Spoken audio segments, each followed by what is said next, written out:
ఏపీకి America good news చెప్పబోతుందా? అక్కడున్న ఎన్ఆర్ఐలు 2 లక్షల కోట్లతోని ఏపీలో పెట్టుబడి పెట్టబోతున్నారా? సో ఈ అంశాన్ని మనకు వివరించడానికి మనతో పాటు ఉన్నారు ప్రముఖ సీనియర్ జర్నలిస్ట్ జగదేవ్ గారు. నమస్కారం సార్. నమస్తే. సార్, ఇప్పుడు చూస్తుంటే ఏపీకి పెట్టుబడులు చాలా అవసరం.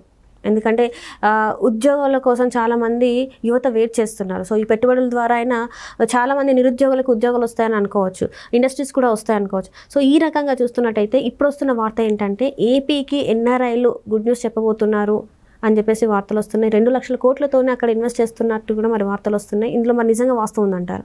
ఖచ్చితంగా.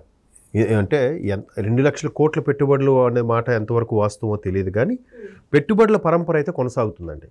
అది సగటు మనిషికి అడిగినా చెప్తారు, కామన్ మ్యాన్కి అడిగినా కూడా చెప్తారు. ఎందుకంటే మొన్న బాబు గారు ప్రమాణ స్వీకారం అయిన తర్వాత సరదాగా ఆంధ్రాకి వెళ్ళి వస్తుంటే చాలామంది ఇదే చర్చ అనమాట. ఉద్యోగులు కానీ నిరుద్యోగులు కానీ వాళ్ళందరూ ఒక కాన్ఫిడెన్స్తో ఉన్నారు. ఎలాంటి కాన్ఫిడెన్స్ అంటే నేను అనుకున్నాను, కూటమి గెలుస్తుంది, గవర్నమెంట్ ఫామ్ చేస్తుందని తెలుసు, కానీ ఎంత మెజార్టీ వస్తుందని నేను గెస్ చేయలే.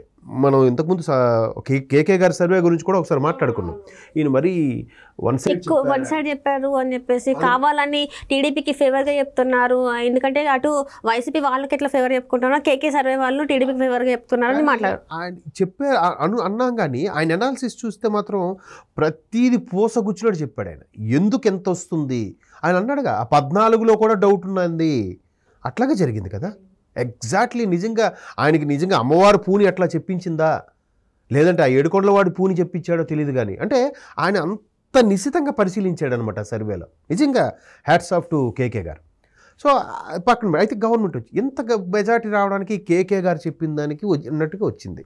ఎందుకు అంటే ఏ 2-3 కూర్చొని మాట్లాడుకున్నా, ఒక రిటైర్డ్ పెన్షనర్స్ కానీ, లేదా ఒక ఉద్యోగులు కానీ, లేదా ఒక నిరుద్యోగ యువత కానీ ఎవరు మాట్లాడుకున్నా ఏదో ఒక సందర్భంలో ఇప్పుడు లేదులేరా బాబు గారు గవర్నమెంట్ వచ్చింది కదా, ఎక్కడిపోయి బాగుంటుంది లేరా అంటే క్యాజువల్గా మాట్లాడుకుంటున్నారు టీ షాపుల్లోనూ వాటిల్లోనూ. ఏంటి వాళ్ళకి అంత కాన్ఫిడెన్సు? గతంలో ఇతను ఇచ్చిన పరిపాలనే, అంతే కదమ్మా. ఇప్పుడు ఆయన్ని ఈ 74-75 ఏళ్ళ వయసులో కూడా ఆయనకి పట్టం కట్టారు. ఆయనైతే బాగుంటుంది. ఈవెన్ పవన్ కళ్యాణ్ గారు లాంటి అంత ఫ్యాన్ ఫాలోయింగ్ ఉన్న వ్యక్తి కూడా లేదు బాబు గారితో కలిసి వెళ్ళే గవర్నమెంట్ ఫామ్ చేయాలి, ఆయన పరిపాలన ఒకసారి అనుభవం నేను తీసుకోవాలని ఎందుకు అనుకున్నాడు ఆయన?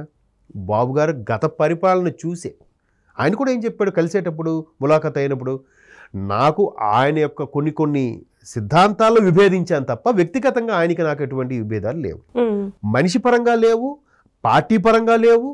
కాకపోతే కొన్ని ఏవైతే పథకాలు ఇచ్చారో అటువంటి వాటిలో కొన్ని నేను విభేదించాను తప్ప మిగతా దేనికి ఎక్కడ నేను ఆయన లెజెండరీ లీడరు, ఆయన రూలింగ్ కానీ, ఆయన సిస్టమ్ కానీ, ఆయన క్రమశిక్షణ కానీ రోజుకు 16 నుంచి 18 గంటలు పనిచేయడం ఏంటమ్మా ఈ ఏజ్లో? ఎవరు చేస్తారమ్మా? నాకు తెలిసి రోజుకు 16 నుంచి 18 గంటలు పనిచేసేది మేబీ అంబానీ లాంటి స్థాయి వ్యక్తులు. నెక్స్ట్ సివిల్స్కి ప్రిపేర్ అయ్యేవాళ్ళు. అవును సార్, వాళ్ళు 18 అవర్స్ చదువుతూ ఉంటారు. అసలు అదొక దీక్ష కదమ్మా, లేకపోతే అలా ఎవరు చాలా గ్రేట్ వాళ్ళు. సో అట్లాగా ఈయనకేంటమ్మా ఈ ఏజ్లో అవసరమా జైలుకి వెళ్ళి అంత ఇబ్బందులు పడి? సో ఎంత మెజారిటీ వచ్చింది ఎప్పుడో ఆయన కూడా నాకు తెలిసి కళ్ళు చెమర్చుంటాయి. అంటే చాలామంది సన్నిహితులు చెప్పడం ఏంటంటే ఎప్పుడైతే పోస్టల్ బ్యాలెట్ 4,40,000 ఓట్లు పోస్టల్ బ్యాలెట్లు వచ్చాయో ఉద్యోగులు కూడా మన మీద ఎంత అది పెట్టారు. సో మనం ఉద్యోగుల్ని ఎంతవరకు పని రాకపెట్టుకోవాలి అంతే పని రాకపోవాలి, అంతకుమించి ఇబ్బంది పెట్టకూడదు. ఆ రకంగా ఆయన నుంచి ఒక్కసారి ఆయన చాలా ఆశ్చర్యానికి కూడా లోనయ్యాడట. లేదు మనం ఇప్పుడు అందుకే ఇప్పుడు ఆయన చూసారా కక్ష సాధింపులు ఇప్పుడు ఎవరెవరో మాట్లాడుతున్నారు, అయినా ఏం స్టేట్మెంట్లు ఇవ్వట్లే. ఆయన కాన్సెప్ట్ అంతా ఇప్పుడు ఏపీని పరుగులు పెట్టించాలి ఎలా, ఏపీని సెటరేట్ చేయడం ఎలా.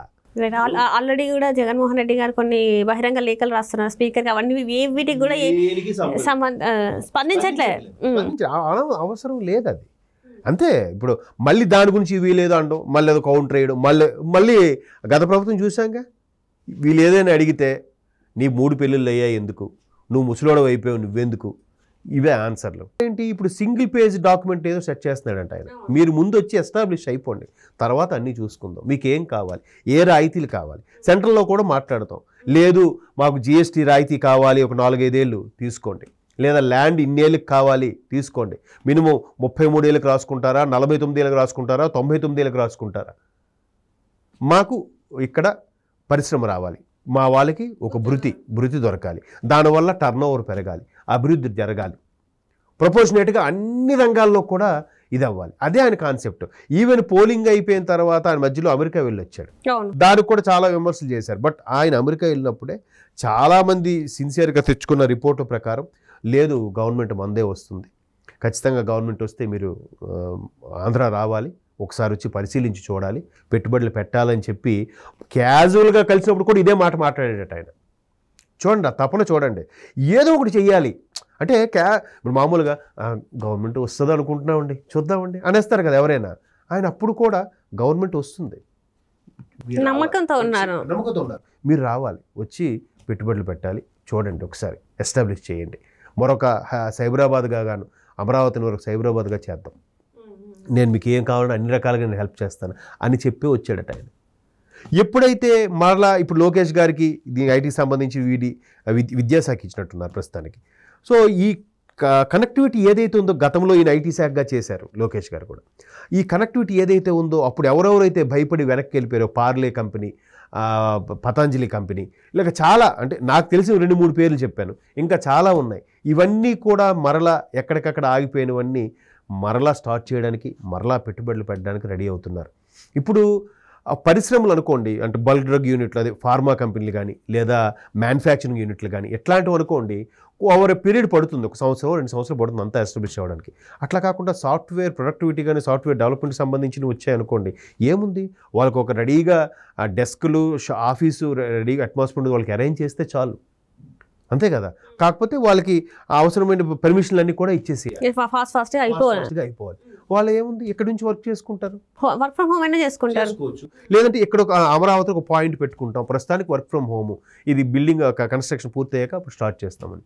అలాగే అన్ని రంగాల్లో ఇప్పుడు బీపీసీఎల్ది ఏదో ఉంది, భారత్ పెట్రోల్ కార్పొరేషన్, అది కూడా రావడానికి చూస్తున్నారు. అంటే అలా ఒకవేళ వచ్చినట్టయితే దానికి అనుసంధానంగా దాని చుట్టూ కానీ దాని మీద ప్రత్యక్షంగా కానీ పరోక్షంగా కానీ కొన్ని వేల మంది ఆధారపడతారు. అదే అభివృద్ధి.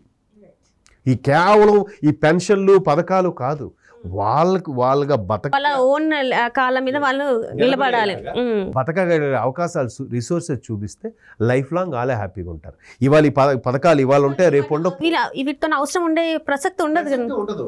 ఎవడో వస్తాడు ఏదో చేస్తాడు చూస్తాడని ఆశపడక్కర్లే, అది కదా అసలు. సొంత కష్టం మీద వాళ్ళు చేసేసుకుంటారు. ఈయన అప్పుడు సైబరాబాద్ స్టార్ట్ చేసినప్పుడు కూడా ఆయన ఏమన్నారు, విజన్ 2020 అంటే ఈ కంప్యూటర్లు తిండి పెడతాయా అన్నారు. ఏమైంది ఇప్పుడు? 1,50,00,000 మంది హైదరాబాద్లో ఉంటే 80 లక్షల మంది ప్రత్యక్షంగా పరోక్షంగా దాని మీద డిపెండ్ అవుతున్నారంట. రైట్, చెప్పండి. సో ఖచ్చితంగా ఈ 5 ఏళ్ళు ఇంకా